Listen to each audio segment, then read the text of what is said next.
What's up, everyone? Welcome back to another episode of Kevin Prolix TV. Boy, do I got one for you. Check this out. Spooky time. Here we go. Someone keeps rearranging the letters in the craft store I work at. It's starting to get creepy. All right. I stared at the aisle end cap display of glittery disco ball letters. Someone had lovingly rearranged the letters to spell out boobs, dick, fuck. One word per shelf in that order, like they purposely made them go from less obscene to more obscene. The only shelf they hadn't touched was the one that was half covered by the advertisement that read 50% off disco letters. It wasn't worth the effort, I guess, if no one was going to see it. Teenagers, I growled under my breath. I didn't want to sound curmudgery, but damn, it was 15 minutes till closing, and I had a family to get home to. A little girl who stayed up past her bedtime just to hug me goodnight. When you're young, everything's so fucking funny. They never think of the consequences. I rearranged the letters, grumbling all the while. Then I walked away, muttering curses to myself, pushing the dust mop over to the aisle floor. I was the only one in the store, and this had to get done before I closed up, or I'd be yelled at. We had a militaristic boss who checked the security cameras like a psycho. When I went into aisle 32, however, there was another one. Flaccid. Okay, I had to give them points for creativity on this one. We'd mostly sold out of those oversized gold party letters. There were only 10 left. It took a lot of creativity to form an obscene word out of 10 letters. Kudos, honestly. I re-scrambled the letters and continued through the store.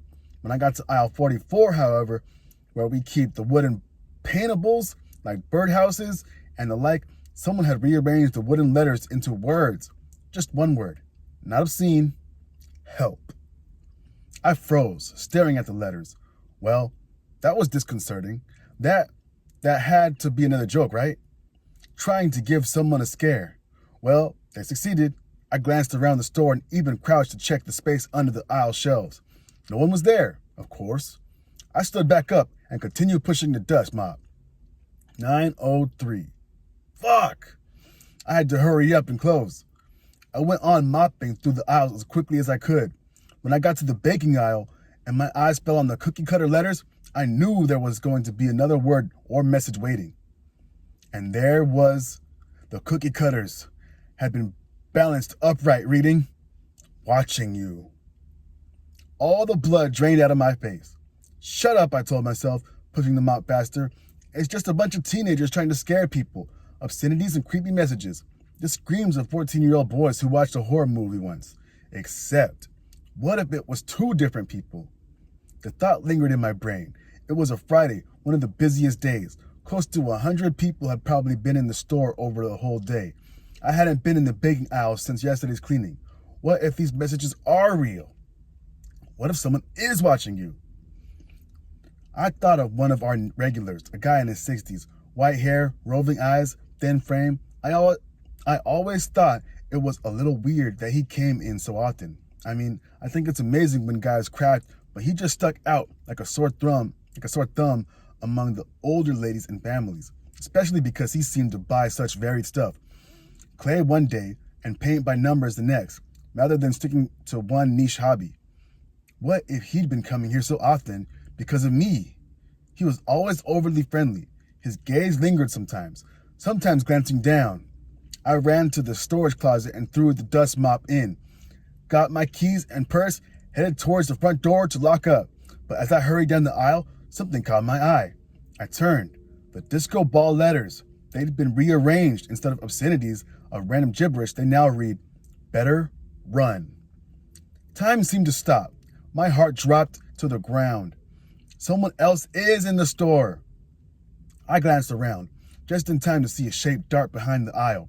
Too quick to see anything. Apparent gender, race, age, but enough to see that someone was there. Just a flicker of movement. I sprinted towards the door.